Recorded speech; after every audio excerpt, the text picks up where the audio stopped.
দেখলো তাই রে, আজকে যদি আমার ভাতিজার উপরে আক্রমণ হয়, আমরা কয়েকজন মাত্র আছি, আমরা রক্ষা করতে পারবো না। কথাই বার দেরি নয়, দেরি নয়। আমার নবী পাক সাল্লাল্লাহু তাআলা আলাইহি ওয়াসাল্লামকে নিয়ে মক্কায় চলে আসলেন। মক্কায় আসার পরে আমার নবীজি আমার নবীজি আবু তালেবের কাছে থাকতে থাকতে ইসলামের জন্য আপনার প্রচার শুরু করেছে, ইসলামের জন্য আপনার বাণী শুরু করেছে, মানুষের কাছে যেন আপনার অলৌকিক দৃশ্য দেখাইতেছে। আমরা অনেকে বলে 40 বছরে নবী নবুয়ত প্রাপ্ত হয়ে যায়, 40 বছর থেকে ইসলামের প্রচার ও প্রসার শুরু করেছে। না না না, আমার নবীজি বাল্যকাল থেকে ইসলামের প্রসার শুরু করেছে, তবে 40 বছর পরে তিনি মানুষের কাছে প্রকাশ করেছে আমি আল্লাহর আখেরি নবী। 40 বছর পরে প্রকাশ করেছে, কিন্তু ইসলামের বাণী, ইসলামের ধর্ম, ইসলামের প্রচার ও প্রসার নবী আমার বাল্যকাল থেকে শুরু করেছে। এবার আবু তালেবের কাছে খোঁজটা গেল, খবরটা গেল। এবার ওই খবরটা যাওয়ার পরে আবু তালেব যেন আপনার রেগে রাগান্বিত হয়ে গেল। আবু তালেব রেগে রাগান্বিত হয়ে গেল। আবু লাহাবের কানে খোঁজটা গেল। আবু লাহাব ছিল আমার নবীজির চাচা।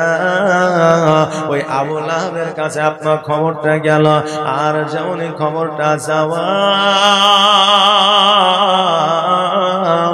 আমার নবী পাক সাল্লাল্লাহু তাআলা আলাইহি ওয়াসাল্লামকে ডাকিয়া আমার নবীকে বলতেছে, মুহাম্মদ তুমি যে নতুন একটা ধর্মের প্রচার প্রসার করো, তুমি যে নতুন ধর্মের তুমি মানুষের কাছে বাণী পৌঁছায় দাও, এটা কত দূর সত্য? আমার নবীজি বলল, চাচা গা, আজকে যে আপনি মূর্তি পূজা করেন, আজকে যে আপনি মন্দিরে যান, আজকে আপনি সূর্য পূজা করেন, আজকে আপনি গাছ পূজা করেন, এইগুলো ঠিক নয়। কারণ আমাদের আল্লাহ আছে।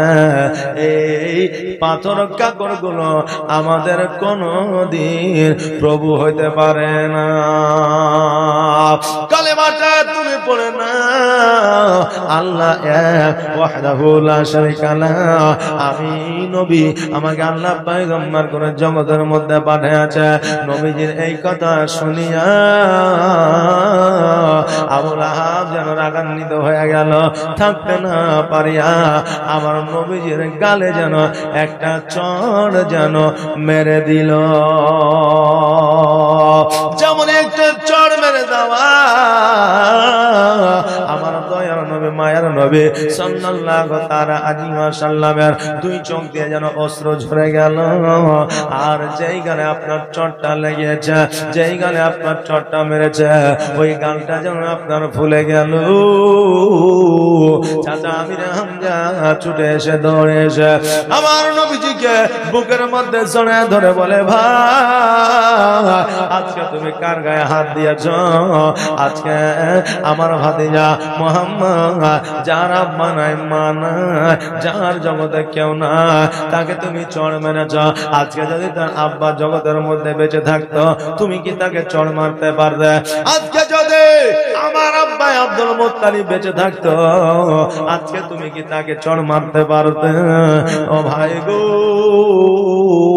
আজকে মুহাম্মদকে তুমি চড়টা মেরেছ, এটা বড় অন্যায় করেছ। আমার নবীজি কারো জন্য বড় দোয়া করে না, কারো জন্য হাত দুখানা তুলে দোয়া করে না, কিন্তু তারপরে পরে ওই আবু লাহাবের হাতের অবস্থা যেন খারাপ হয়ে গেল,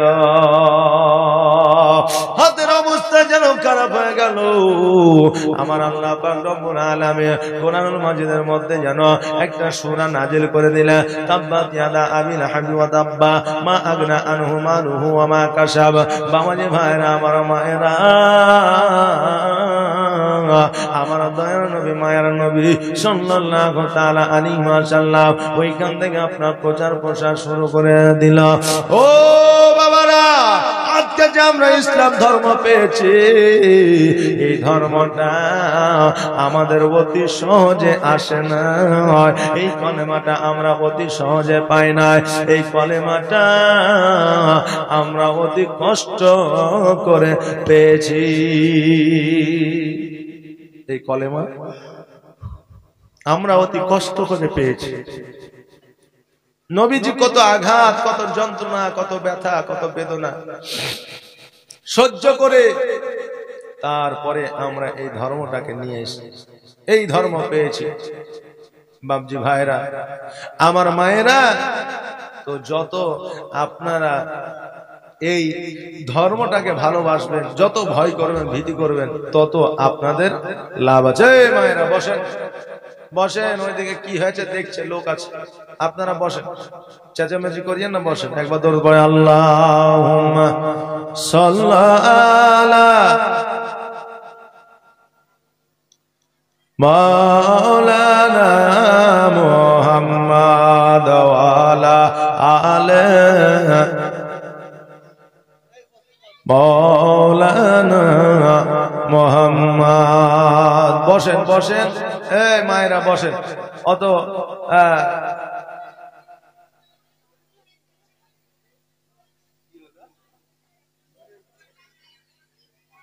কি হয়েছে দেখেন তো, কি হয়েছে?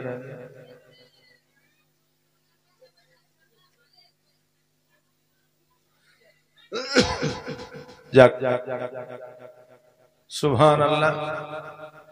এই দেখেন, কার কখন কি হবে বলা যাবে না। বসেন, বসেন, আপনারা চুপচাপ বসেন।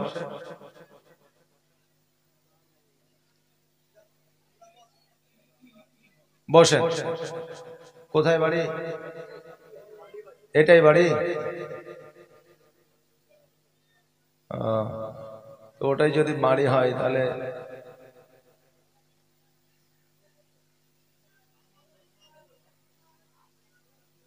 সুবহানাল্লাহ, মাশাআল্লাহ। খবরটা কি সত্য? একবার যান, খবরটা নেন। হ্যাঁ, খবরটা নিয়ে আসেন। যদি খবর সত্যি হয় তাহলে তো এখানে দোয়া করে দিতে হবে, নাকি বলেন? স্থগিত রাখতে হবে, কিছু করার নাই। কবলে যার যখন যেটা আছে সেটা হবে। হ্যাঁ, এই বাপজিরা বসেন, বসেন। এই বাপজিরা বসেন। এবার দরুদ পড়েন, ওয়াজ শুরু হবে ইনশাআল্লাহ। আল্লাহুম্মা সাল্লি আলা মাওলানা মুহাম্মাদ ওয়া আলা সাইয়্যিদিনা। ও বাবাজি ভাইরা, ধর্মটাই আমরা অতি সহজে পেয়ে যাই রে, অনেক কষ্ট করে আমরা পেয়েছি রে বাবা। বিরাদার মিল্লাত ইসলামিয়া, আজকে এই কষ্ট করে যখন আমরা পেয়ে গেছি,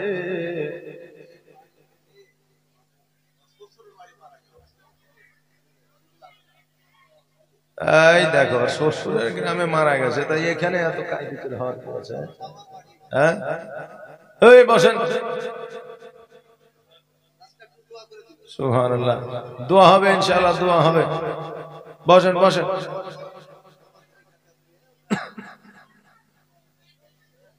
এই মায়েরা বসেন তো, বসেন, নাহলে টাকা চাইতে শুরু করে দেবো এখন।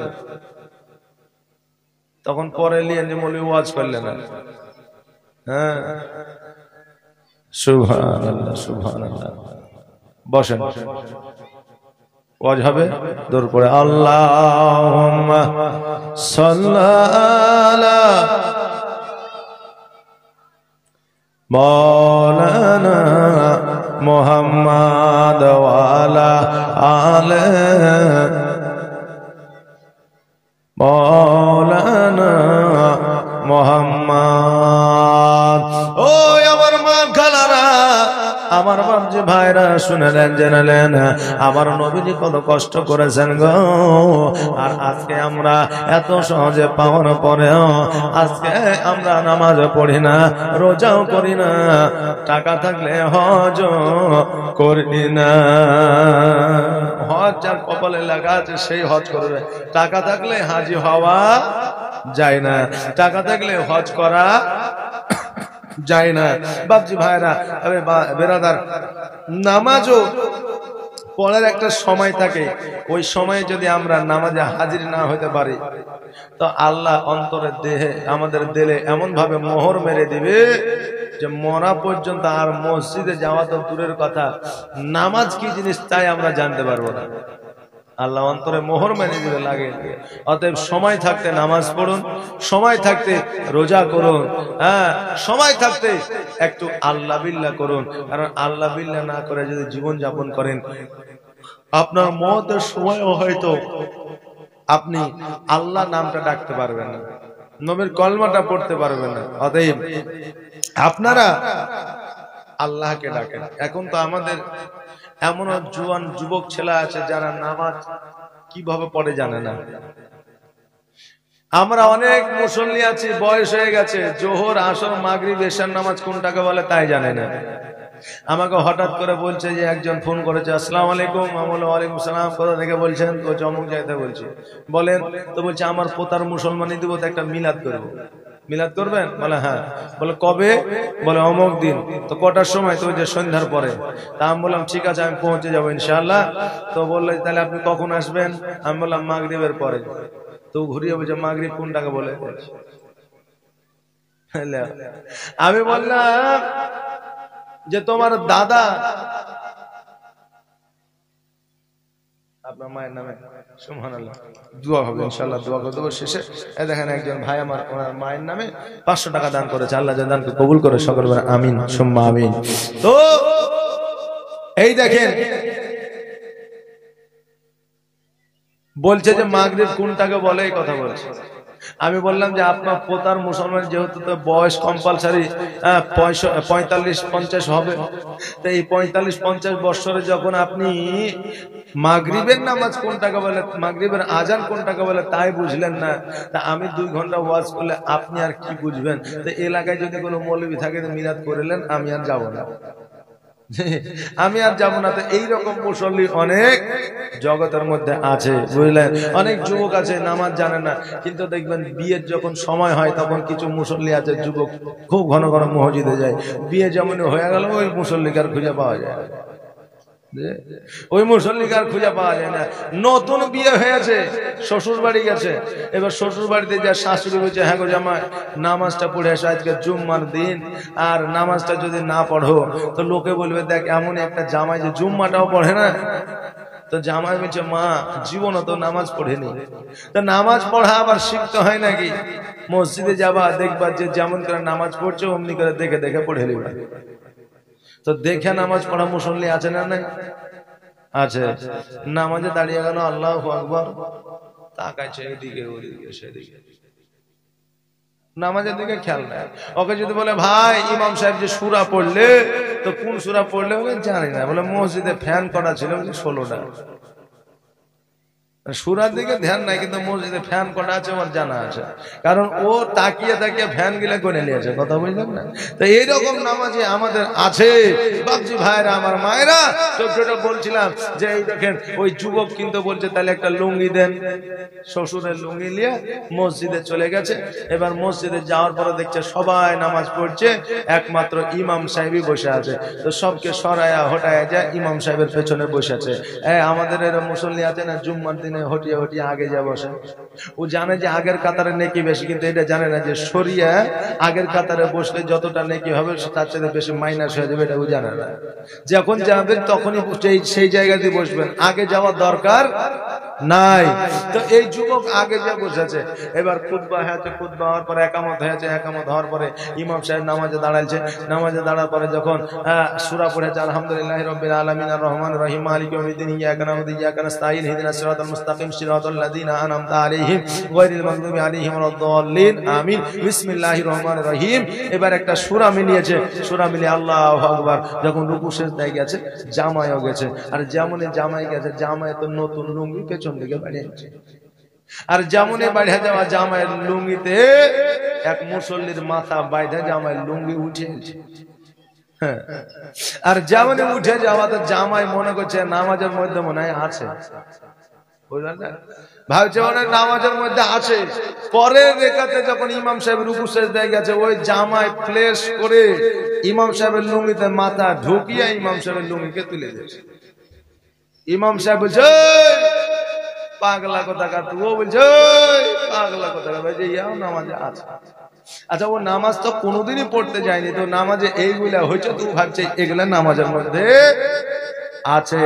বাপজি ভাইরা, আমার মায়েরা, তো এইরকম মুসল্লি আমাদের, এইরকম যুবক আমাদের সমাজের মধ্যে আছে, যারা নামাজ কি জিনিস, নামাজ কয় রাকাত, জোহরের নামাজ কয় রাকাত, আসরের নামাজ কয় রাকাত, মাগরিবের নামাজ কয় রাকাত, এশার নামাজ কয় রাকাত আমাদের জানা নাই। শুধু এগুলাই তো দূরের কথা, কোন ওয়াক্তে আজানের নাম কি এটাই আমরা জানি না।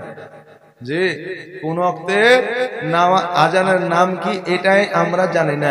এটাও তো দূরের কথা, আজান যে হয় আজানের একটা উত্তর আছে, এই উত্তরটা আমরা দিতে জানি না, তাই না? এই উত্তরটাও দিতে জানি না। আল্লাহু আকবার, আল্লাহু আকবার, আল্লাহু আকবার, আল্লাহু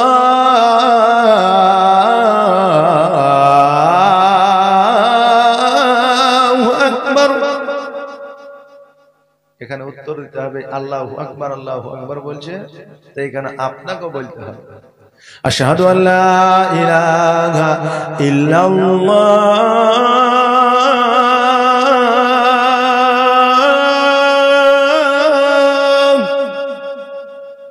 আশহাদু আল্লা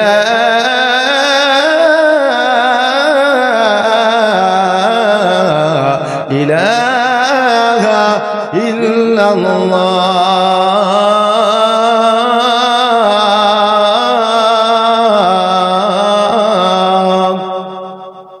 আশহাদু আল্লা ইলাহা ইল্লাল্লাহ, আশহাদু আন্না মুহাম্মাদান আবদুহু ওয়া রাসূলুহু। বেরাদার, আজান এই মুহূর্তে পুরোপুরি দেওয়া যাবে না। কেন দেওয়া যাবে না? যে যারা বুড়া মানুষ ঘুমিয়ে আছে, বুঝলেন, সেগুলো ঠান্ডা দিন ঘুমিয়ে আছে, ওরা হয়তো উঠে উজু করে ফজরের নামাজ পড়ে নেবে, আজান মনে হয়ে গেল, নামাজটা পড়েলি, নামাজ পড়েলে ওই ল্যাপের তলে পা ভরে চিন্তা করবে যে বৌমা আমাকে চা দিবে কখন, বুঝলেন না? তো আজান পুরা দেওয়া যাবে না, যতটুকু হইলো এতটুকু মাশাআল্লাহ। তবে ইমাম সাহেবের কাছ থেকে শিখে নেবেন যে আজানের উত্তরটা কেমন করে দিতে হবে, এইটা আপনাদেরকে শিখে নিতে হবে। আমাদের প্রত্যেকটা রুলস আছে, নিয়ম আছে, এই নিয়ম মোতাবেক যদি আমরা চলি আমাদের কোন রকমের অসুবিধা নাই। ভাবছি জীবনে শুধু শুনলেই হবে না, একবারে পরম্পরা জীবনে শুনে চলে গেলাম, কিছু প্র্যাকটিক্যাল জ্ঞান পেলাম না, ওই জীবনী শুনে আমি মনে করি আমাদের কোনো লাভ হবে না। প্র্যাকটিক্যাল কিছু জ্ঞানের দরকার আমাদের আছে। এ বাবাজি ভাইরা, আমার দয়ার নবী, মায়ার নবী সাল্লাল্লাহু তাআলা আলাইহি ওয়াসাল্লাম যখন আপনার ইসলামের প্রচার ও প্রসার শুরু করে দিলেন, এবার বেরাদার, আমার দয়ার নবী, মায়ের নবী সাল্লাল্লাহু তাআলা আলাইহি ওয়াসাল্লামকে আমিরে হামজা যেন নিয়ে আসলেন, আমিরে হামজা নিয়ে আসলেন। তবে আবু তালেবের কাছে ছিল, এই আবু তালেব কিন্তু দয়ার নবী মুস্তাফা সাল্লাল্লাহু তাআলা আলাইহি ওয়াসাল্লামকে কিন্তু ছেড়ে দেয়নি, লালন পালন করব না এ কথাও কিন্তু বলেনি। কিন্তু আমিরে হামজা নবী মুস্তাফা সাল্লাল্লাহু তাআলা আলাইহি ওয়াসাল্লামকে নিয়ে আসলেন, কারণ সব চাইতে বেশি দয়ার নবী মুস্তাফা সাল্লাল্লাহু তাআলা আলাইহি ওয়াসাল্লামকে ভালোবাসতেন আমিরে হামজা চাচাদের মধ্যে। জোরে বলেন সুবহানাল্লাহ। আমিরে হামজা ভালোবাসতেন, ওই আমিরে হামজা নিয়ে আসলেন। নবী আমার বললেন, চাচা আমি বড় হয়েছি, আজকে আমার 16 থেকে 17 বছর বয়স, মা চলে গেছে 6 বছর বয়সে, দাদা চলে গেছে 8 বছর বয়সে, 10 বছর বয়সে সিরিয়ায় বাণিজ্যে গিয়েছি, বাণিজ্য থেকে বাড়ি ফিরেছি, বাণিজ্য কেমন করে করতে হয় শিখেছি। আজকে 16 বছর বয়স হয়েছে, আমি চাচা আপনার কাছে এসেছি, তবে আমি কিছু কাজকর্ম করতে চাই, জোরে বলবেন না সুবহানাল্লাহ। আমি কিছু কর্ম করতে চাই। চাচা আমিরা হামজা বললেন, ভাতিজা আজকে তুমি আমার কাছে আছো, আজকে তোমাকে যদি আমি কাজে কর্মে লাগিয়ে দিই, প্রতিবেশীরা, গ্রামবাসীরা, এলাকাবাসীরা বলবে দেখ ছেলেটির বাপ নাই, মা নাই, আজকে কেউ নাই বলে ছেলেটিকে অল্প বয়সে কাজে লাগিয়ে দিল।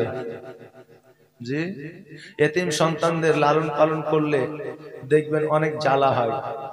বাপ নাই মা নাই এরকম সন্তান লালন পালন করছেন, অল্প বয়সে যদি কাজে চলে যায়, পড়াশোনা না করে, তাও বলবে দেখ ছেলেটার বাপ নাই মা নাই বলে কাজে পাঠিয়ে দিয়েছে, পড়াশোনা করালে না। আর যদি পড়াশোনা করে এমএ, বিএ কমপ্লিট করে যদি আপনার বিএড ডিএড করে, তো আমরাই আবার বলবো দেখ বাপ নাই মা নাই তবুও পরের টাকায় পড়াশোনা করে কত বড় হয়ে গেল।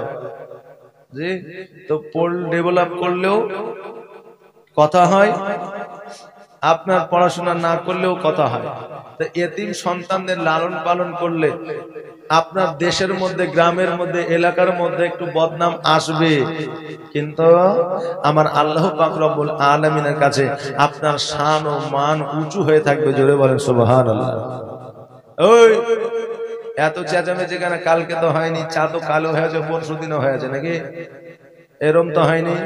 হ্যাঁ, কাল থেকে চাই দেওয়া বন্ধ করে দেবো কমিটির লোককে বুঝলে, তো ঠান্ডায় লোক করে বসে থাকে।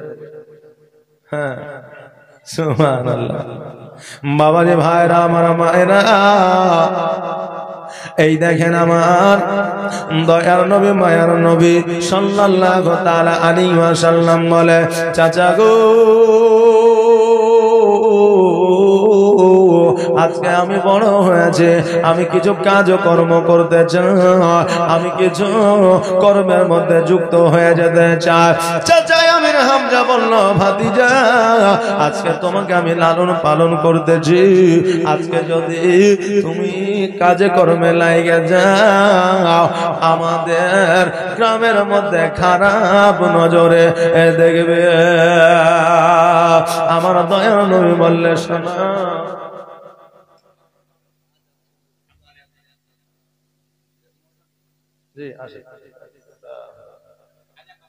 আজান দিব মাশাআল্লাহ। এটা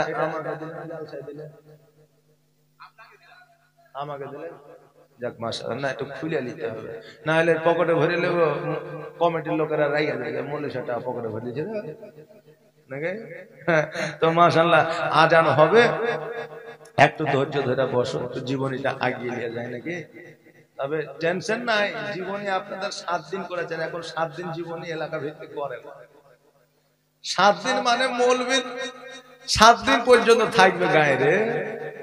আর আমাদেরও মনে হয় 7 দিন মানে 7 বছর, 7 দিন একটা জায়গায় থাকা। বাবজি ভাইরা, তো এখন ওই 7 দিন জীবনী আর হয় না, খুব বেশি হলে 5 দিন, 3 দিন। মালদাতে আমি এবার কি বলবো, মানে যত প্রোগ্রাম 2 মাস থেকে মালদাতেই আসে না।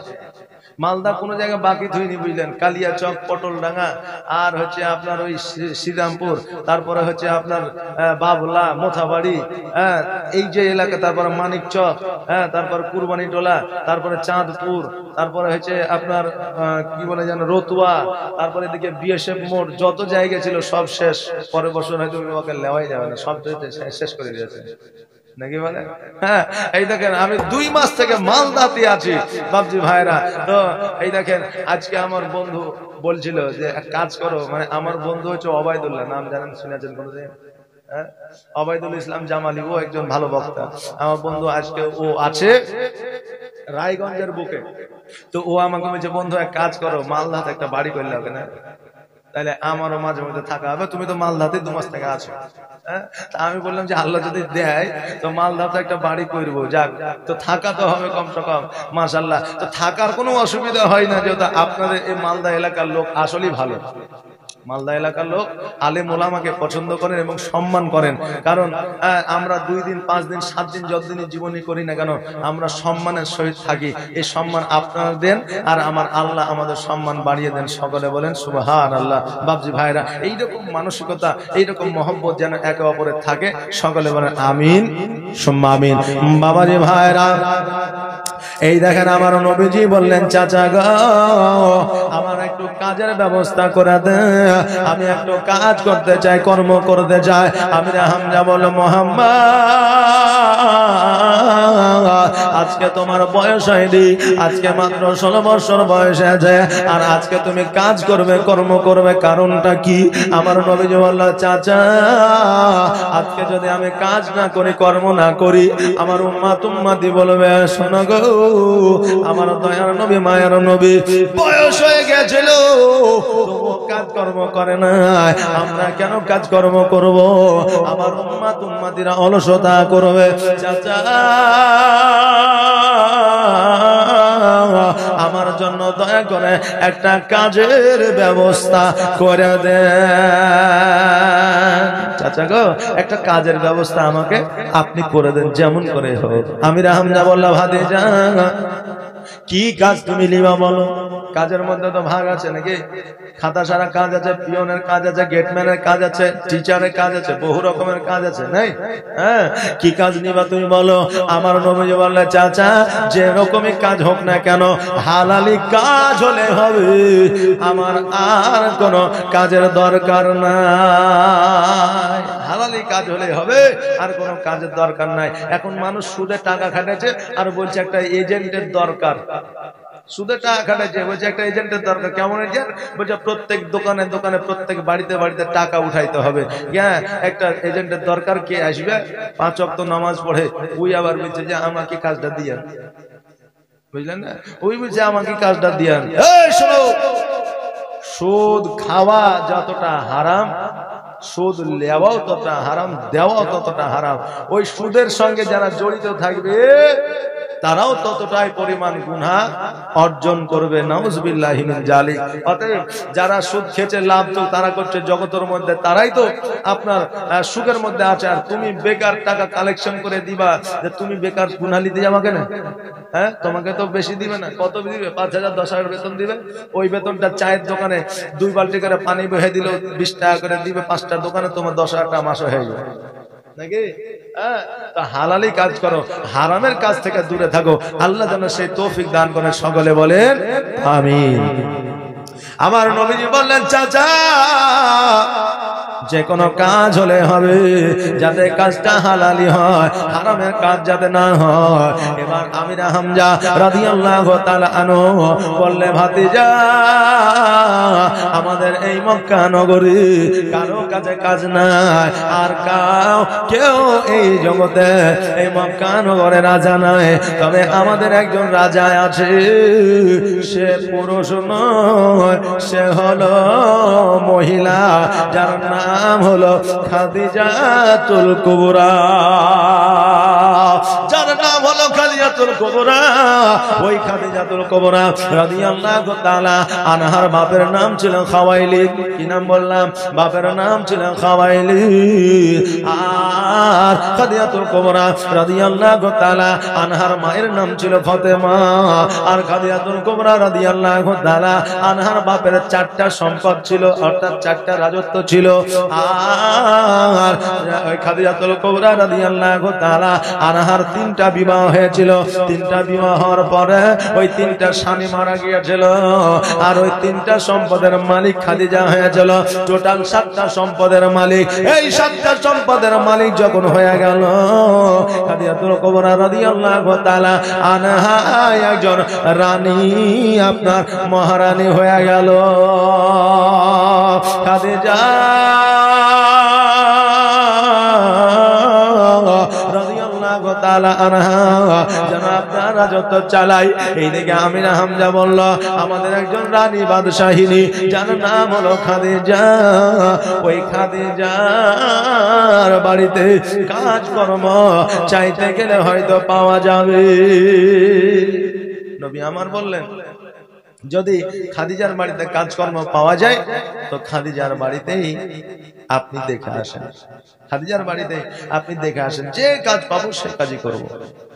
আমির হামজা আমার খাদিজাতুল কুবরা রাদিয়াল্লাহু তাআলা আনহার বাড়িতে আসলেন।